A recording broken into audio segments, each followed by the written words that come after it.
voilà donc mu nekkoon suñu musique du jour ñu àndoon ci ak Dieyla ci wayam boobu rek lii lan la. Oui, les compromis, hein. Peut-être après le 8 mars, dina xaw a dugal ay góor. Non, tu as dit un mois. Ah, j'ai dit un mois. Tu as dit un mois. Donc on maintient un fii mois. ba fin mars. Ah bu fi benn góor nag ñëw di revendiquer ah. kuy am fit bi. Ah dama xam ne kat. Kii va am na ñu nekk ci côté bi tam ñu xëy rek ne tey force kenn du musique. tey kenn du teg musique bon. Disons que c'est le mois des femmes donc voilà. On va procéder comme ça et comme ni ma ko doon waxee tout à l'heure tey c'est mardi on va parler de santé pour loolu wile ma bàyyi la nga dalal suñu ganu bés bi. Bien sûr Fatou Sidibé te ñu ngi dalal docteur Rama Biko Yade nekk chiropracteur on va dire donc mosoon nañu ko dalal fii nii mais c'était via Zoom tey daal di ñëw directement ci plateau bi docteur Yade dañu lay wax bienvenue suñu plateau suñu matinal. maa ngi leen di nuyu yéen ñëpp yi nekk ci plateau bi. maa ngi tudd docteur Rama di nuyu Sénégal téléspectateurs yi ñëpp ñu ñuy seetaan à travers le monde di nuyu samay parents samay maam tout le monde. alors merci ci invitation bi nga xam ni da nga ko accepté mais dal ñu bëgg nga ñëwaat un peu ci définition ci sa liggéey en tout cas bi ngay def muy chiropracteur. ok merci alors man damay yëngatu ci lépp luy ay yax ay nerf ak ay muscle. loolu mooy suñu spécialisation donc soo amee ay problème par exemple de dos sa ndigg bi day metti wala nga am problème mu sciatique muy wàcc ci sa tànk yi yooyu yëpp samay spécialité la wala ay problème mu bopp yu metti mais taxawuñu foofu dañuy def itam arthrose di def les articulations loolu yëpp dañ ci liggéey. alors docteur Rama koo xam ne moom yàgg nañ jàmbal fii ay problème ndigg wax ay indi wax lan mooy cause en tout cas li nga xam ne mooy problème ndigg yi nit ñi di am yenn saay.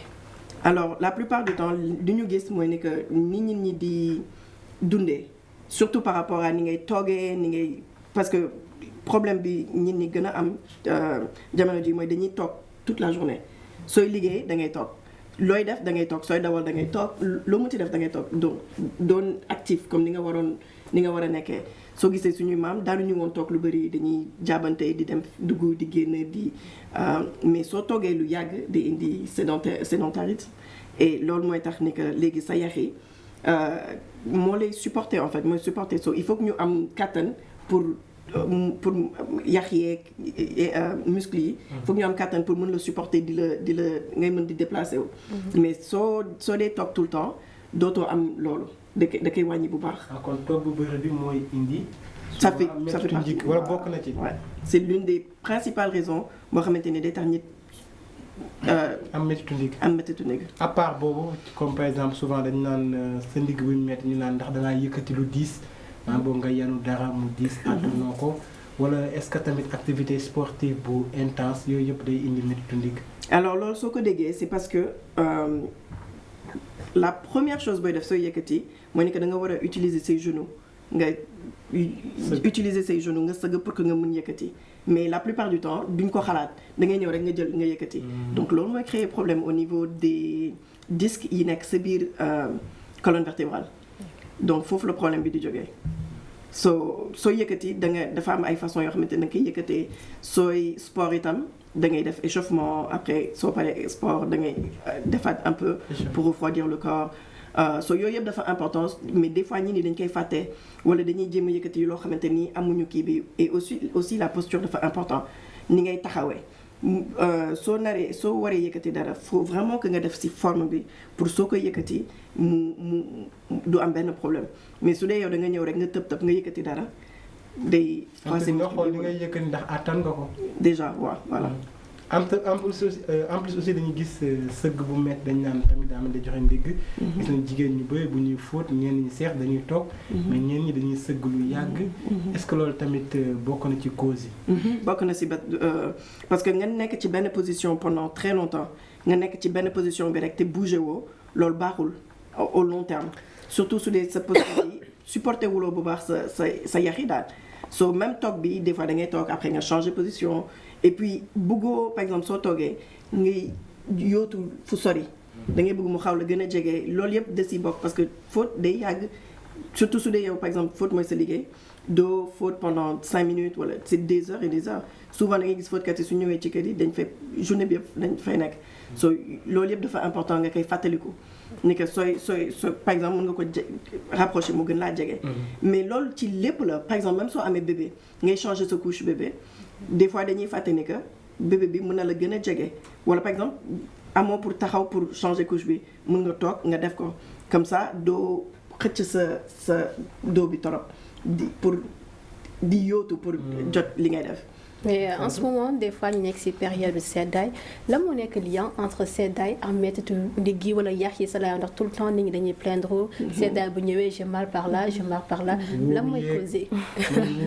voilà tout voilà. alors il y a bëri na ay raisons nag yu koy causé mais numéro 1 mooy en général arthrose te arthrose c'est assez répandu surtout Sénégal ñu bëri dañuy am arthrose. am na ñoo xamante ni ndax arthrose bi mën nañ sentir seddaay bi balaa muy egsi am na ñoo xamante ni 2 jours avant dinañ la ni climat bi dina changer parce que dañ koy commencer sentir ci seeni articulation mais loolu yëpp arthrose benn la ci mais am na yeneen itam yu koy causé. ok léegi par rapport ak problème mu yax. am na ñoo xamante ni peut-être nekkul ay faute wala leneen moom moo leen koy indil. disent que c'est héréditaire. disent que suñu famille yëpp dañoo am problème mu yax. est-ce que c'est logique en fait.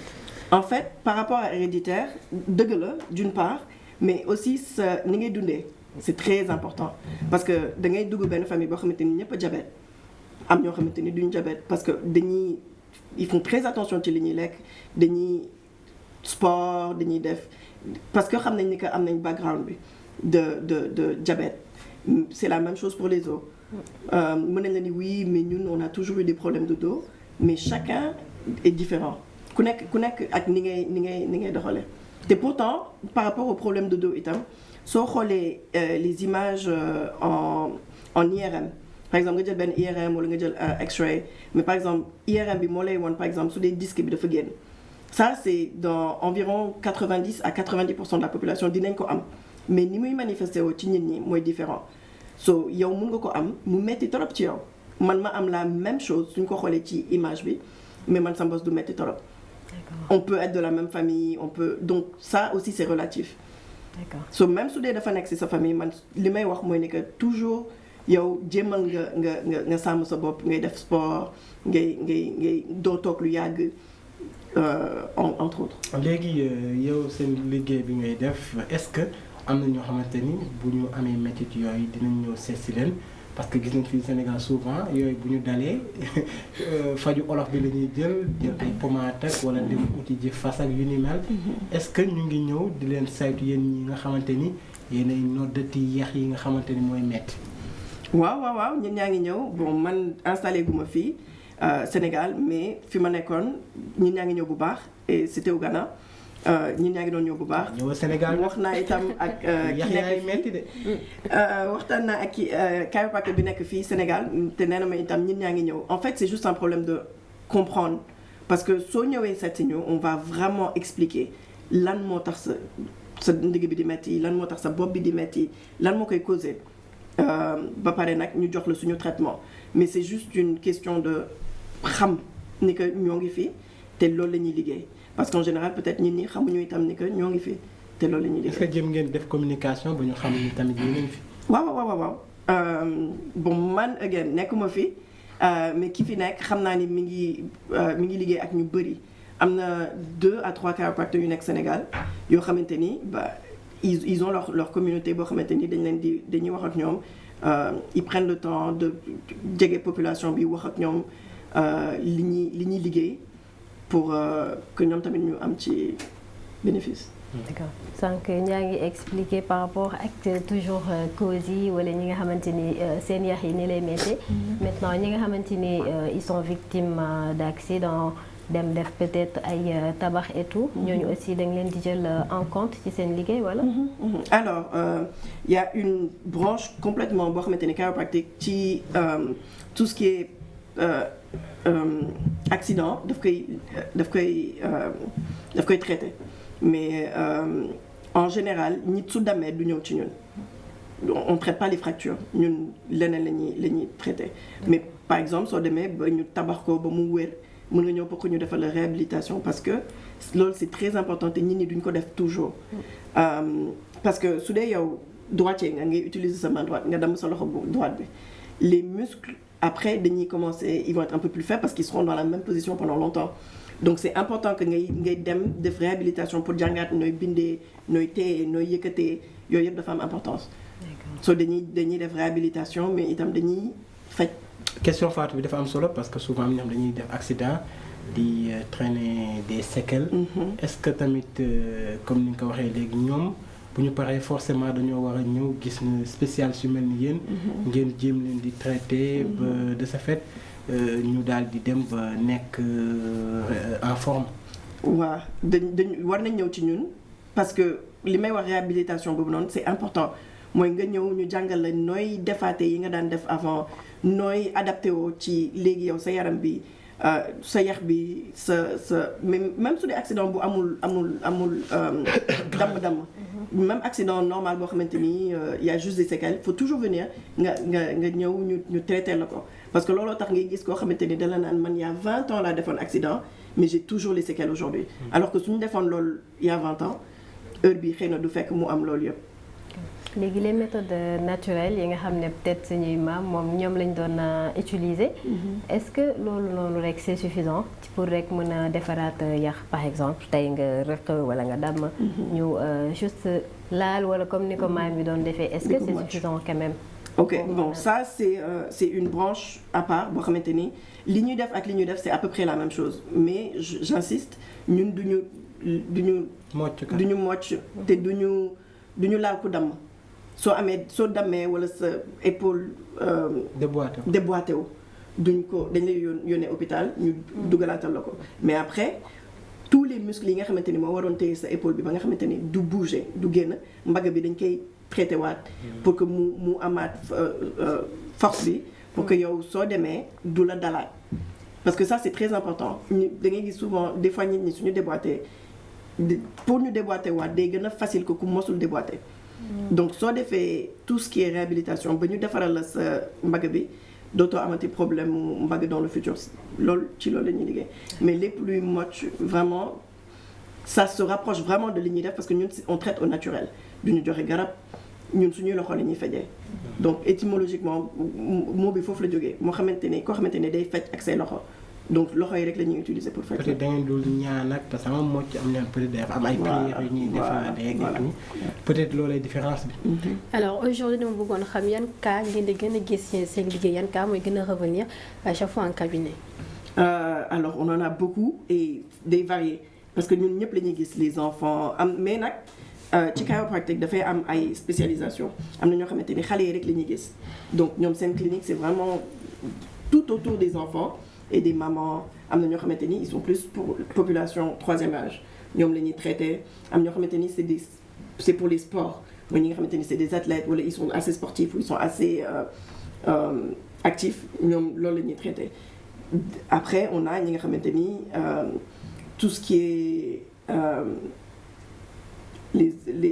tout ce qui est sous cette umbrella. Okay. Donc on traite tout le monde mais chaque docteur a ñi muy spécialisé wu daal di ne man ñii lay gën a traité donc dañuy gis ñoo xamante ni dañuy am ay migraines à répétition en général suñu ñëwee ci ñun après quelques mois migraines yi day def. donc même les migraines c'est un rapport avec yéen seen liggéey. voilà parce que c'est un rapport avec les nerfs donc looloo tax on traite les migraines on traite les maux de dos sciatique c'est quelque chose qui vient souvent dañ koy am souvent suñuy clinique. migraine mooy kuy miir. voilà. mooy kuy am bopp yu metti. loolu des fois mel ni kuy miir daal. da ngay miir mais sa bopp bi day metti wala sooy doo mun nelaw yooyu yëpp. ci ay façon migraine dafa bëri ay façon mais vraiment mooy sa bopp bi metti. d'accord léegi est-ce que vous traitez sur la base de consultation genre. peut-être ñeneen ñi dañ lay defaral rajo jox la garab mais vu que doo leen joxe garab et tout genre nan ngeen di def ba xam nit ki réellement ce qui se passe avec moom wala.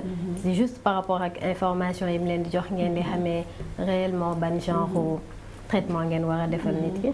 alors am na ñaari dañuy def consultation toujours léegi ci consultation bi dinañ la laaj yu bëri ci lan moo ko commencé fan nga nekkoon lan nga doon def parce que des fois da nga doon yëkkati quelque chose mu commencé metti sa ndigg bi donc loolu yëpp dinañ def consultation avec historique boo xamante ni c'est détaillé ñu laaj la lan moo xew après ñu def examen boo xamante ni c'est un examen médical physique et aussi on utilise beaucoup les images lii di rajo ak IRM dañ koy utiliser beaucoup ci suñu liggéey surtout pour certains cas yoo xamante ni c'est vraiment pour visualiser ban niveau la affaire bi nekkee donc loolu yëpp dañ koy utiliser mais comme j'ai dit la seule différence mooy ni que ñun duñ la jox garab ne la ok dem ngeen naan garab yi sa kër dañ la jox traitement dañ ne la ok yow comme yow lii moo la fi indi da ngay ñëw tey suba chacun day am lu différent donc ku nekk ak traitement bu différent lay am en fonction de lan moo ko fa indi ñaata temps la ko am ni muy présenté wooyu loolu yëpp c'est important. Et concernant le traitement est-ce que durée bi dafay yàgg ou bien c'est juste si benn durée bu gàtt. ça dépend des gens ku nekk ak li ko indi donc dañ lay traité ba loolu wér. parce que des fois itam da ngay gis ñoo xamante ni dañuy ñëw ñu ne la waaw man sama digg bi day metti nga commencé traitement bi ñu xaw a tane tuuti rek fàtte. mais wéruñu. c'est comme suñu la joxee médicament antibiotique ñu ne la ok période bii nga ko war a naanee nga naan tuuti xaw a tane rek arrêté xam nga après da ngay amaat problème bi plus tard. daal loolu jikko Sénégal.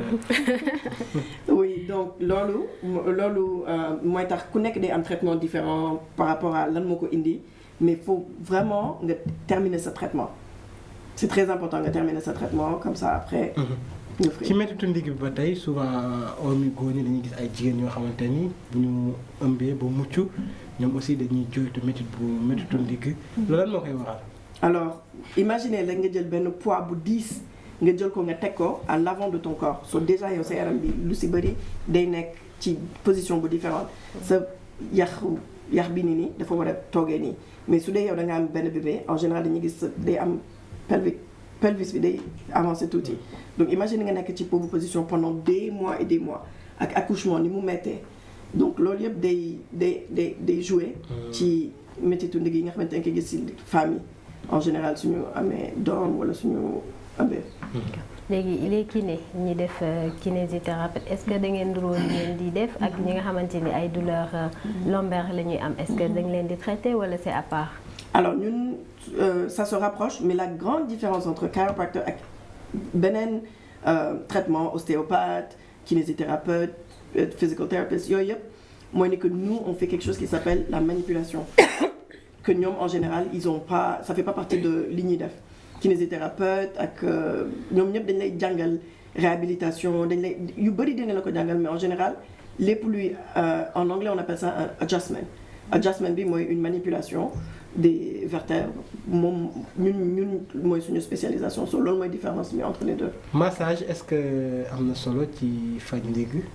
massage baax na trop mais ba tey su dee yow sa ndigg bi ci yax yi nga am problème massage bi ça va beaucoup t'aider parce que muscles yi koy téye lay dimbali mu ñëw soo defee massage bi dina ko ubbi tuuti pour que douleur yi bañ fa nekkati mais dans le long terme moi je recommande nga ñëw nga gis ma defal la adjustment bi pour ñu defaraat yax yi et les muscles.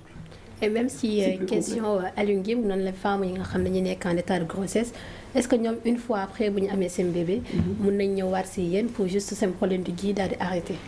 alors elles peuvent venir avant et après les deux. Okay. Comme j'ai dit am na ñoo xamante ni ñoom loolu mooy seen spécialisation les mamans et les bébés même bébé bii doog a juddu am na ay adjustment yu ñu koy defal bien sûr c'est adapté à ku nekk donc ni ngay defee benn bébé du nekk la même chose que li ngay defal benn mag so ku nekk ak li ko indi mais maman yi dañ leen di traiter durant la grossesse parce que ñu si bëri dañuy am ay problème de dos mais suñu ñëw di ñu gis dinañ leen dimbali ci problème de dos yi bu baax. et même côté bébé on a vu même fii ci Sénégal bu ñu demoon ci côté docteur yi.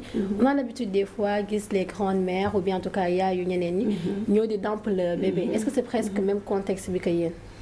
pas vraiment parce que damp bi again c'est un massage. ok donc c'est vraiment ils travaillent sur les muscles mais dañuy travailler aussi les articulations di travailler tout ce qui est les os donc so damp bi am na ni ñu koy defee c'est très bien mais c'est quand même un peu différent de ñun li ñuy def. mais méttiwul comme xale bi ni ñu koy téye noonu. non jël ko yëkkati ko méttiwul. non dina metti si yow soo koy seetaan parce que da ngay imaginer yow su doon yow ñu def la ko mais xale yaramam moo gën a malléable mun nga ko bouger beaucoup plus. te ñun suñu koy def c'est pas aussi. fii Sénégal sax boo nekkee góor boo xawee nooytu dañ naan kii xanaa kenn dàmp ko. kay loolu lañ lay tooñee quoi en tant que jeune yi kii moom kenn dàmp ko kon dàmp boobu comme ni nga doon wax de am na solo. am na solo waaw. et loolu da nga koy gis ci toutes les cultures africaines soo demee ay Bénin ay Afrique du Sud ñoom ñëpp am nañ ay bains spéciaux yoo xamante ni dañ koy defal bébé yi suñu juddoo yoo xamante ni dàmp bi la ba tey. te booba ay recommandations ngay joxe pour bon c'est vrai que ñu ngi woon ci période seddaay bi mais ñi nga xamante ni ñooy faral di am ay méttitu ndigg wala yax yu fréquent lan lay doon. alors man dama leen di wax li nga xamante ni moom lay wax samay patients tous les jours bul toog lu yàgg toog nii nga toog pendant 1 heure de temps ci benn bureau di def la même chose recommandé wu ma ko donc soo toogee soo mënee def xam nga léegi ñun ñëpp am ay smartwatch wala nga am sa téléphone nga mën si def benn réveil boo xamante ni te toutes les 30 minutes mu fàttali la nga jóg nga dox tuuti nga jóg nga même su dee da ngay dem sa la say lii mooy sa bureau. même soo ko doxee 2 fois nga ñëw toogaat moo gën. ngay toog lu yàgg loolu mooy première chose bi may wax. soo mënee def sport c'est aussi très bien te sport bi ça n'a pas besoin d'être quelque chose d'intensif même si c'est 30 minutes par jour même si c'est de la marche faut être actif parce que ñun on est l'être humain dañ ko design pour que muy bouger on est tous censés bouger parce que plus tu bouges mieux tu te sens mais di éviter ay excès itam te soo koy commencer par exemple su dee yow doo def sport du tout yow bokkoo dara ak sport bul commencer rek def loo xamante ne dafa intensif ba nga xamante ni après doo mun continuer da ngay commencer petit à petit di def ba keroog ngay adapter sa yaram ci te bul also commencer sport rek après nga gis ni que yow sa yaram bi tey dafay metti ñëpp soo toogee lu yàgg sport xam nga sa yaram bi day metti parce que balaa ngaa sport dañ naan nga étirer wu voilà donc il faut s'étirer et il faut pas abandonner il faut continuer à le faire. Donc merci beaucoup docteur Yad. Xamoon naa si loolu nga wax mais nous on marche beaucoup en Fatou-Sidibé on marche des heures et des heures. suba lañ wax yow xam nga ci dara sax.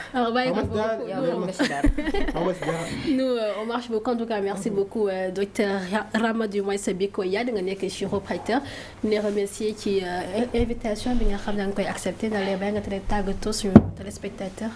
maa ngi leen di remercier ci invitation bi ça me fait vraiment plaisir de venir et de parler de ma passion di nuyu téléspectateurs yi encore merci de me donner une chance de parler de chiropractic et je vous remercie yéen ñi ma invité ci invitation bi di nuyu ñëpp.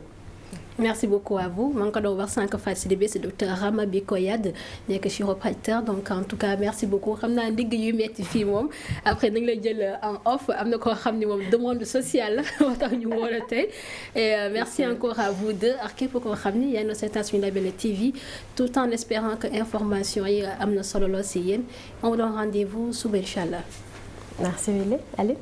oui di jaajëfal docteur Rama waxtaan wi am na solo donc kii Sibile Sa Diallo wax mu ngi ci rédaction bi xanaa Rama ñëw rek daal di koy noddal til ndiggam parce que sonal na ko loolu mbokk yi ñu tamit ñëwoon mbégte teew fi depuis 8 heures ba tey ñu leen di jox dig daje ëllëg bu soobee suñu borom.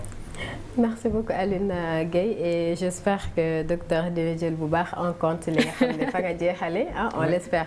En ce qui nous concerne man ak Wile je pense qu'on est assez active et que voilà am na ñoo xam ne ñoom daal ñoo koy gën a kii donc remercier bu baax docteur Rama Yad mi nekkoon suñu invité tey et on espère que conseils yi explications yi dina bénéfique ci suñuy téléspectateurs donc téléspectateurs yooyu dañ leen di remercier ñoom tamit ci ànd bi ñu ànd ak ñun depuis 8 ans donc jox leen dig daje dem inchallah ci beneen matinale d'ici là portez-vous très bien bonne journée à tout le monde et des leen ak programme suñu Label TV ñeneen ñi ñu ngi ñëw pour les des ci journée bi ñu yendoog jàmm